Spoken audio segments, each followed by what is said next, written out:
Informaciones económicas a esta hora. ¿Cómo le va? ¿Cómo están? Vamos a empezar a chequear lo que ocurre en nuestros pueblos. Vamos a empezar mirando las noticias que se generan en Venezuela tras el anuncio de las 9 líneas del programa de recuperación, crecimiento y prosperidad económica. China impone aranceles a Estados Unidos en una táctica de aranceles recíprocos. Y en nuestro expediente económico hoy vamos a hablar justamente de algo nuevo, o por lo menos no así planteado en nuestro análisis. Este fenómeno se llama economía colaborativa. ¿De qué se trata? Ya lo vamos a ver.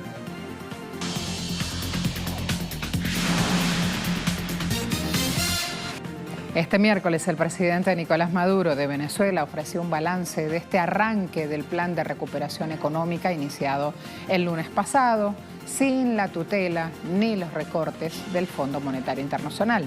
En sus declaraciones, en medio de una reunión con líderes sindicales, dijo que su gobierno cuenta con el plan de ingresos de divisas necesarias para hacer sostenible el programa de recuperación económica durante los próximos 2 años. Asimismo, el presidente calificó de manera positiva el arranque de esta primera subasta de divisas, que fijó de manera libre el precio del dólar a 60,27 bolívares soberanos, así como la publicación de la primera lista de precios acordados que buscan frenar toda esta escalada inflacionaria que ha afectado el poder adquisitivo de los venezolanos. Hemos acordado 25 precios. En la cesta fundamental son los primeros precios, vamos al plan 50 y vamos más allá. Esos precios el pueblo tiene que hacerlos respetar. La clase obrera tiene que salir como fiscales a las calles a hacerlos respetar.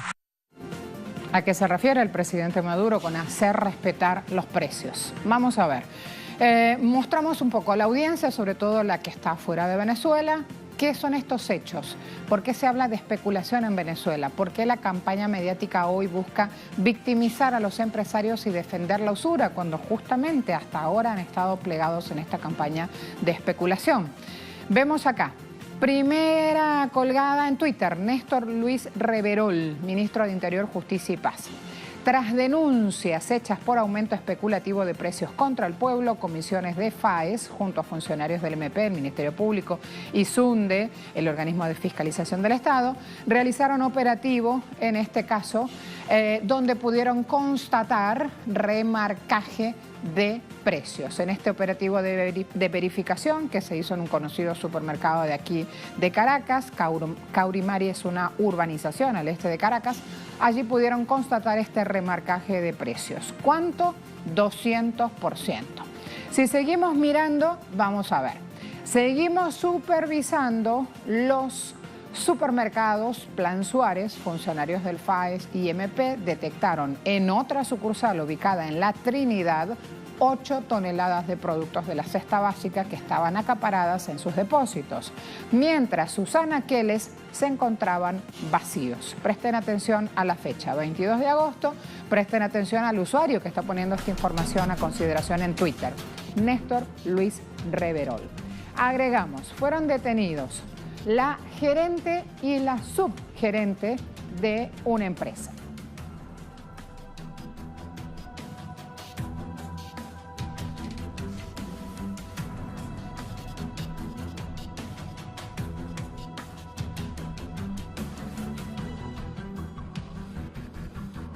¿Por qué las detenciones? Delito de usura, acaparamiento, boicot al pueblo.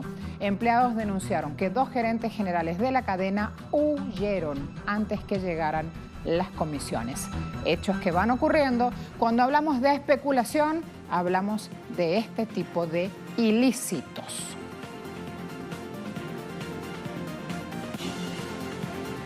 Hemos intentado ilustrar de manera rápida estos hechos que, como ven, reciben la actuación correspondiente. Hay otros que en este momento son denuncias, que inclusive hay mecanismos activados por la SUNDE aquí en Venezuela para activar esas denuncias, y a esto aludía el presidente Maduro cuando decía necesitamos que todos y cada uno salgan en las calles a defender los precios justos.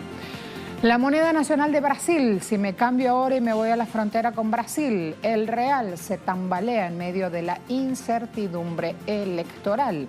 real cayó este martes a los niveles más bajos desde marzo de 2016, perdiendo poco más del 2%. Desde enero, la moneda brasileña perdió casi un 20% de su valor, afectado por el alza de las tasas en Estados Unidos, afectado por los temores de una guerra comercial entre China y Washington y toda la incertidumbre que rodea las elecciones en Brasil. Se vienen esas elecciones con el expresidente Lula da Silva detenido de manera ilegal, acusado sin pruebas y con números en rojo que deja Michel Temer y que tienen en alerta a los mercados. Tenemos acciones de intercambio sólidas. Nuestra fragilidad proviene del aspecto fiscal. El gobierno brasileño está sentado en una deuda monumental y esta deuda sigue aumentando de manera explosiva. Esto es lo que los mercados temen. Otro panorama, Cuba. ETEXA vuelve a conectar a la isla al mundo a través de Internet. Madrugada del 22 de agosto, la compañía estatal de telecomunicaciones hizo una segunda prueba para el acceso a Internet, permitiendo a los usuarios con servicio celular prepago la posibilidad de adquirir por única vez un paquete de 70 MB para el consumo en horario comprendido entre 8 de la mañana y 12 de la noche, un servicio que una vez consumido no podrá ser renovado. Esta es la segunda prueba. Anteriormente, el acceso a Internet se limitaba a los hoteles turísticos, luego a puntos de conexión Wi-Fi en plazas o en espacios públicos, en cybercafés. Actualmente la compañía tiene el objetivo de conectar a 5 millones de usuarios este año. La prueba que están haciendo es una oportunidad más que se nos da a todos nosotros los cubanos para tener más conexión con el mundo entero. Ahí lo tenían, a la vuelta de la pausa vamos a ver cómo China, en un toma y dame, justamente le plantea a Estados Unidos su misma moneda, aranceles.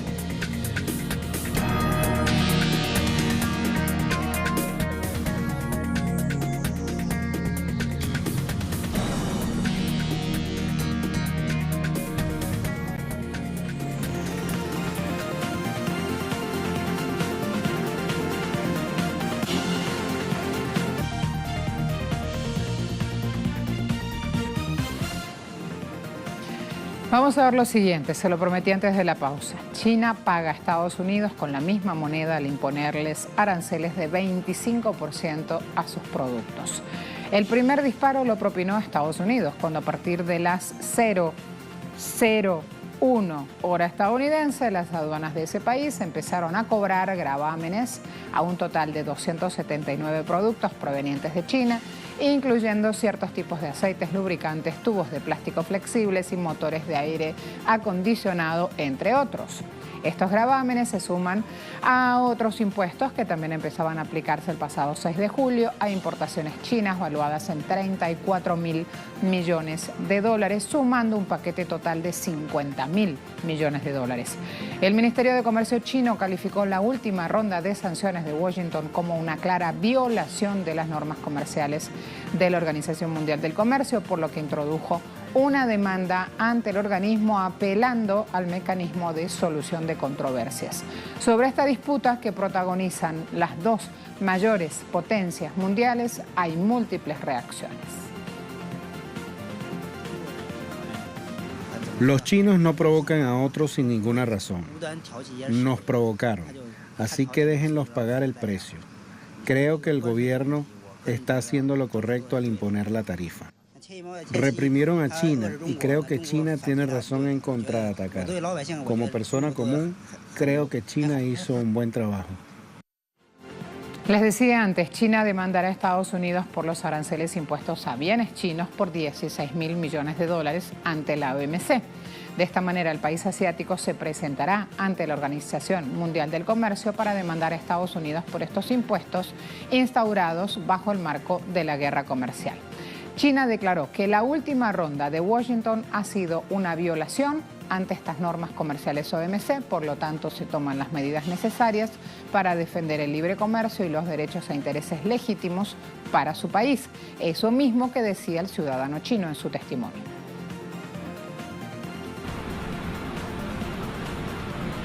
realiza en Estados Unidos una audiencia con más de 300 compañías, la mayoría de Estados Unidos, para debatir preocupaciones que generan las políticas arancelarias de Trump. El mayor porcentaje de empresarios condena estas acciones porque socavan sus intereses económicos. Hay un dato clave: actualmente en Estados Unidos se está dando un fenómeno, la migración a trabajos de logística y diseño, porque pagan salarios más altos, una realidad que cada vez va siendo más imposible recuperar empleos de manufactura, como lo que Trump espera ver elevando los aranceles.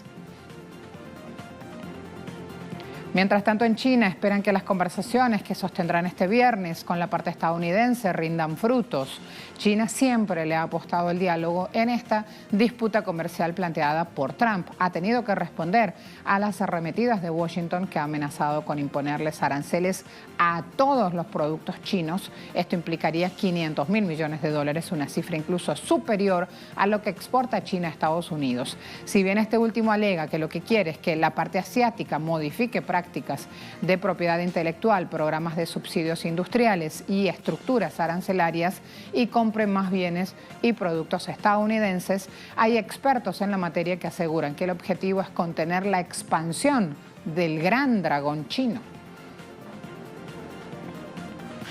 Y hablando de lo que pasa en Estados Unidos, la Reserva Federal del país, Fed por su sigla, califica esta guerra comercial de inconveniente de riesgo potencial para la economía estadounidense, una afirmación que se desprende de esta reunión que hizo el organismo el 31 de julio al 1 de agosto.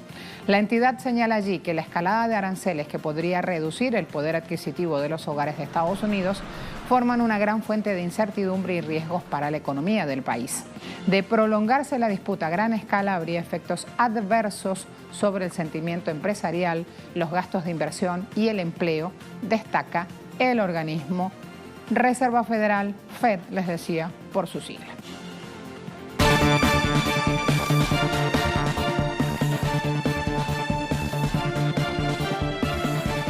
Las sanciones son acciones que son contraproducentes y sin sentido, especialmente contra un país como Rusia.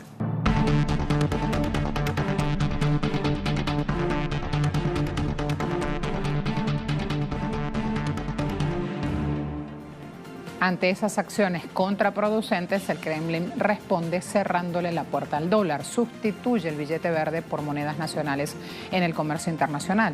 Desde Moscú envían el siguiente mensaje: Estados Unidos está exagerando si cree que las sanciones devastarán la economía del oso ruso. Rechazamos usar dólares estadounidenses en acuerdos comerciales, lo que será un golpe para la economía de Estados Unidos. Esta es nuestra respuesta a las sanciones de Estados Unidos. Continuaremos usando este método en el futuro. Este resultado es lo que Estados Unidos pidió. Otro que se despide del dólar es Irán, que decidió desinstalar la moneda estadounidense de su aparato financiero a raíz de las sanciones reimpuestas por Washington. El país decidió desincorporar el dólar estadounidense como moneda de referencia en sus transacciones oficiales ligadas a tasa de cambio y asumió como nuevo referente el yuan. El lunes pasado, el sitio web afiliado al Banco Central de Irán, Sanarit, excluyó el dólar de su plataforma. Esta acción implementada por Irán es la segunda. En abril pasado cambió el dólar por el euro como divisa de referencia para su comercio exterior y las operaciones respectivas.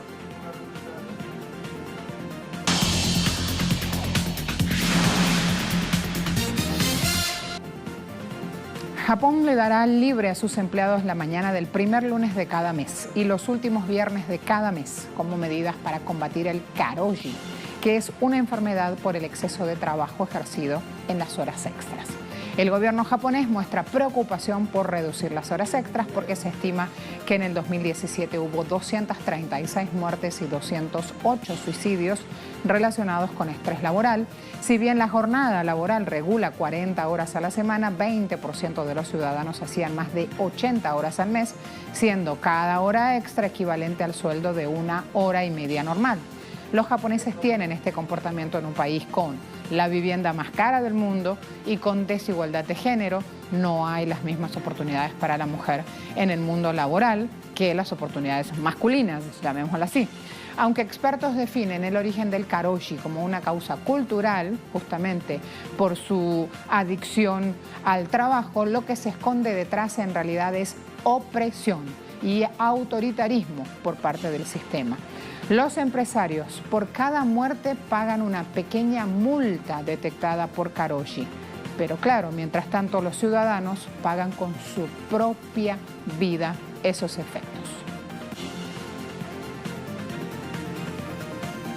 A la vuelta de la pausa vamos a hablar de economía, digo todos juntos, colaborativa.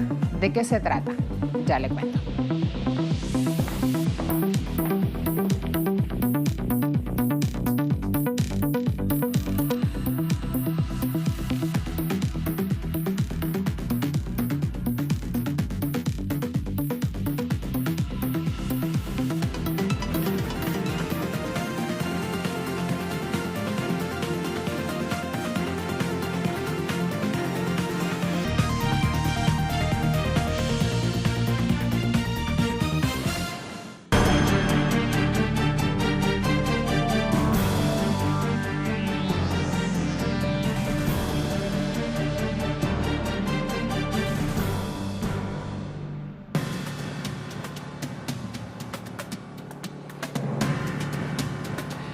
Empezamos diciendo algo que es obvio, repetitivo, etcétera, etcétera. Tenemos hoy que los hábitos de consumo han cambiado. Sí, es verdad. Hoy día se impone la idea de que la opción más inteligente es usar algo en común que pueda ser intercambiado y no forzosamente comprado. ¿De qué se trata? ¿Qué es esa idea? ¿Cuál es ese término? Bueno, lo que estamos abordando, economía colaborativa.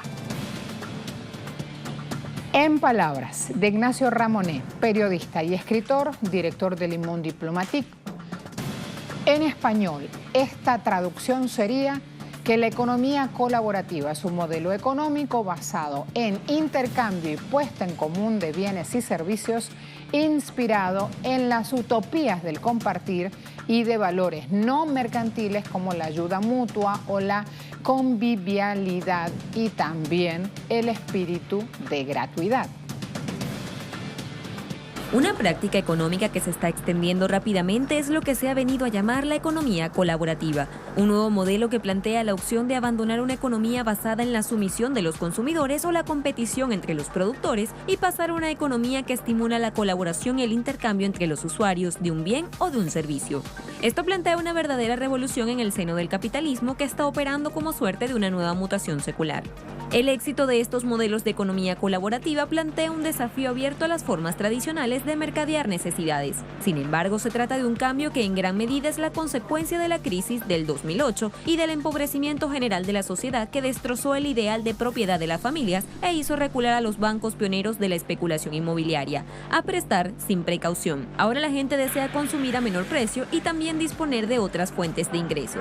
Pero aunque tal y como se plantea podría haber traído cosas muy positivas, lo cierto es que la economía colaborativa está generando cosas muy adversas. Al final se convierte en un gran negocio concentrando riqueza de unas grandes marcas que se quedan con la mayoría del beneficio en detrimento de los actores que participan. Está mercantilizando absolutamente todo, incluso acciones de colaboración que antes se hacían de manera espontánea. Se está creando una nueva fórmula de trabajo que desmejora o incluso elimina derechos sociales.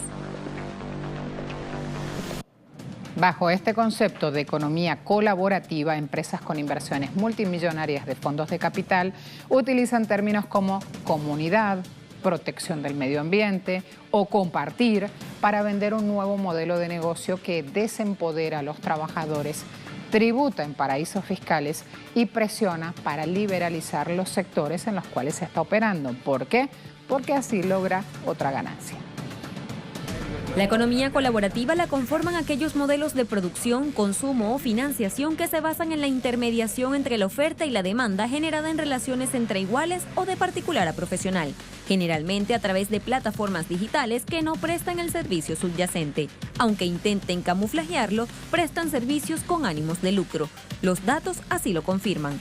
A nivel global, la economía colaborativa crece actualmente entre el 15 y el 17% al año. Hay algunos ejemplos especialmente llamativos como el de Uber, la aplicación digital que conecta a pasajeros con conductores. A 9 años de su fundación ya vale $68.000 millones y opera en 132 países. Por su parte, Airbnb, la plataforma online de alojamiento para particulares surgida en 2008, ya tiene presencia en 191 países y unas 81.000 ciudades con más de 5 millones de alojamientos registrados. Y su valor en la bolsa, sin ser propietaria de ni una sola habitación, está alrededor de los $31.000 millones.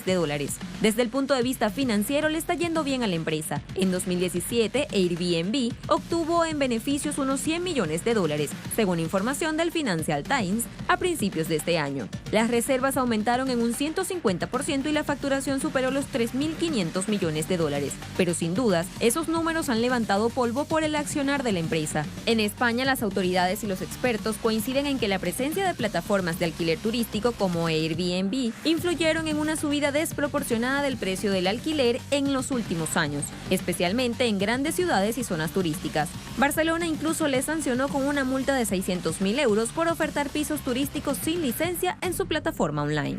Las inversiones multimillonarias de estas empresas no solo les facilitan el desarrollo de sistemas informáticos eficientes y capaces de revolucionar los sectores económicos en los que operan, también nutren al lobby neoliberal que asocia la idea de crecimiento económico al de desarrollo social. Este lobby bombardea los aparatos ejecutivos estatales intentando convencer a los legisladores de las ventajas de liberalizar mercados. Promesas de miles de nuevos empleos, bajadas de precios, libre competencia. La presión es tal que ha conseguido convencer a la gran mayoría de los gobiernos europeos de que mantengan la legalidad de la economía colaborativa. Aseguran que sus aplicaciones digitales solo conectan a unos usuarios con otros y no ofrecen un servicio económico regulado por las autoridades. Pero esta falta de reglamentación, este limbo regulatorio, no convence a los modelos de negocio tradicionales que consideran que están sufriendo competencia desleal. Mientras estas empresas operan sin marco normativo dada su novedad, los negocios del siglo XX sufren una gran carga reguladora en cada aspecto de su actividad. Es el argumento de los taxistas, los primeros que han plantado cara contra Uber y Cabify, llevando el caso al Tribunal Superior de Justicia de la Unión Europea. Para el cierre ya del espacio de análisis, resulta interesante ver, o por lo menos cuestionarse, si esta economía colaborativa creciente acabará disputando espacios a la economía, llamémosle capitalista, o si por el contrario la economía colaborativa acabará sumida con la misma lógica capitalista en el corto plazo. Dijimos, hasta aquí el análisis.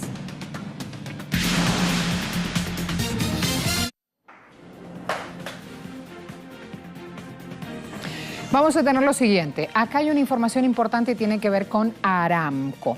Hay una salida a la bolsa que está siendo muy esperada en todo el mundo, no solamente del lado de los países árabes, llamémosle así, o de los países relacionados con OPEP por el petróleo. No, Arabia Saudita está aplazando la salida a bolsa de esta petrolera estatal Aramco y desmintió rumores sobre una eventual cancelación. El gobierno emitió un comunicado, habló el ministro de Petróleo, dijo que esta salida a bolsa de Aramco se dará después de la compra de una empresa de downstream, un sector de negocio que incluye refinamiento, marketing y comercialización, y cuando se produzcan condiciones de mercado favorables. El pronunciamiento busca justamente salir al paso a los rumores que hablaban de una cancelación de la oferta pública de venta, considerada por muchos como la mayor salida a bolsa de la historia. Si hablamos de números, con esta operación el gobierno pretende recaudar aproximadamente $2 billones y hace parte de los planes del príncipe heredero Mohammed bin Salman de diversificar la economía del país, que depende exclusivamente de la exportación de petróleo. Hablando de petróleo crudo, Brent cotizando $74,47 el barril. Va con tendencia a la baja. WTI está operando en $67,79 también el barril. OPEP $71,75 el barril y es el único indicador que está con tendencia al alza. A todos gracias por seguir en pantalla de Telesur nuestro Impacto Económico.